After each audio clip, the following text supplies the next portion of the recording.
Part 2 में हमने बिल्कुल मैन्युअली तरीके से अपने दिमाग से एक्सेल फार्मूला तैयार किया था। अब बारी है चैट जीपीटी की। देखते हैं अगर उसे सिर्फ हमारी रिक्वायरमेंट दी जाए और फार्मूले का एक भी वर्ड ना बताया जाए तो क्या वह वही फार्मूला बना पाएगा जो हमने बनाया था। और हाँ, ये पूरा टेस्ट फ्री चैट जीपीटी में होगा, बिना किसी पेड सब्सक्रिप्शन के। तो चलिए लाइव शुरू करते हैं। पिछले पार्ट में हमने लॉजिक समझा और फिर उसी लॉजिक के हिसाब से पूरा फार्मूला मैन्युअली तरीके से बनाया था। अब वही लॉजिक में चैट जीपीटी को एक प्रॉम्प्ट के रूप में दूंगा। क्या चैट जीपीटी हमें बिल्कुल वही फार्मूला बनाकर देता है जो हमने अपने दिमाग से बनाया था? तो देखिए, अब मैं सबसे पहले यहां पर क्रोम ब्राउजर ओपन करता हूं और यहां पर टाइप करता हूं चैट जीपीटी। ठीक है, और ये इंट्रोड्यूसिंग चैट जीपीटी की जो पहले वाली लिंक है ना, इसी पे मैं यहां पर क्लिक कर देता हूं।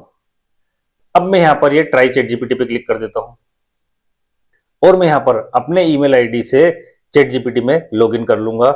ये मैं यहां पर क्लिक करके लॉगिन कर लेता हूं। ये देखिए, थोड़ा सा यहां पर समय लेगा और हम चैट जीपीटी में ये लॉगिन हो चुके हैं।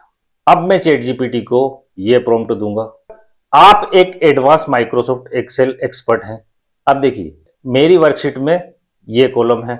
देखिए, ये जो मेरी वर्कशीट में कॉलम है, ये एज इट इज मैंने यहां पर टाइप कर दिया है। कॉलम ए में इनवॉइस नंबर, कॉलम बी में क्लाइंट नेम, कॉलम सी में इनवॉइस डेट, कॉलम डी में ड्यू डेट, कॉलम ई में पेमेंट डेट, कॉलम एफ में चेक डेट, है ना, और कॉलम जी में स्टेटस। ठीक है, ये एज इट इज कॉलम की जानकारी मैंने यहां पर चैट जीपीटी में डाल दी है।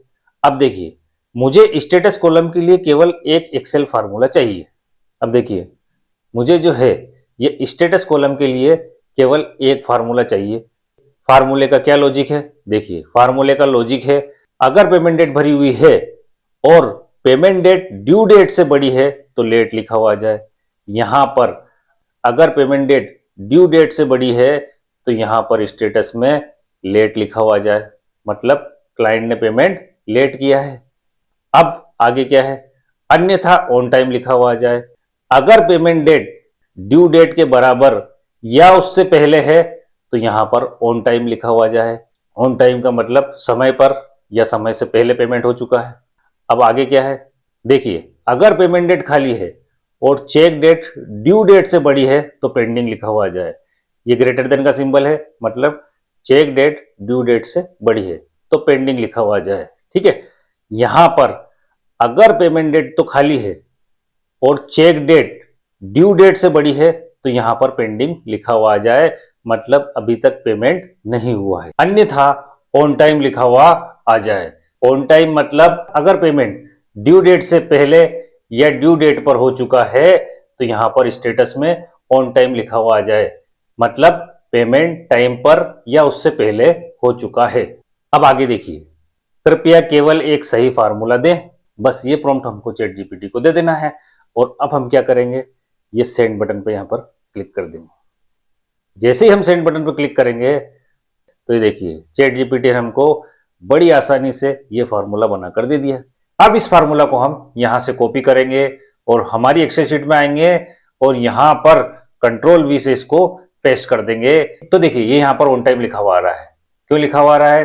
क्योंकि पेमेंट डेट ड्यू डेट के बराबर है और हमने प्रॉम्प्ट में दिया था कि अगर पेमेंट डेट ड्यू डेट के बराबर या उससे पहले हो तो ऑन टाइम लिखा हुआ आ जाए। ठीक है, अब ये फिल एंडल पे कर्सर को रखेंगे और डबल क्लिक कर देंगे तो देखिए, पूरे 2000 का स्टेटस यहां पर निकल के आ चुका है। अब यहां पर पेंडिंग लिखा हुआ रहा है। क्यों लिखा हुआ रहा है? क्योंकि पेमेंट डेट खाली है और चेक डेट तक पेमेंट नहीं हुआ है। यहां पर लेट लिखा हुआ रहा है। क्यों लिखा हुआ रहा है?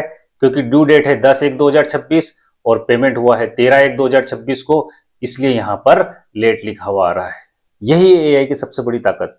अगर आपको लॉजिक समझ में आता है तो फार्मूला याद रखने की जरूरत नहीं है। बस अपनी रिक्वायरमेंट सही तरीके से प्रॉम्प्ट में लिखिए और चैट जीपीटी आपके लिए फार्मूला तैयार कर देगा। लेकिन एक बात याद रखिए, एआई तभी सबसे अच्छा रिजल्ट देता है जब आपका प्रॉम्प्ट सही होता है।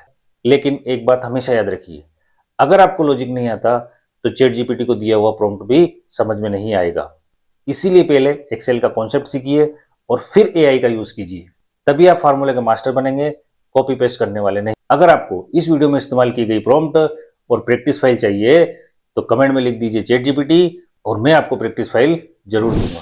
और अगर आपको ये वीडियो पसंद आया है तो चैनल को सब्सक्राइब करना बिल्कुल ना भूलें। तो मिलते हैं अगले पार्ट में जहां हम चैट जीपीटी से और भी मुश्किल फार्मूले बनवा कर देखते हैं। धन्यवाद दोस्तों।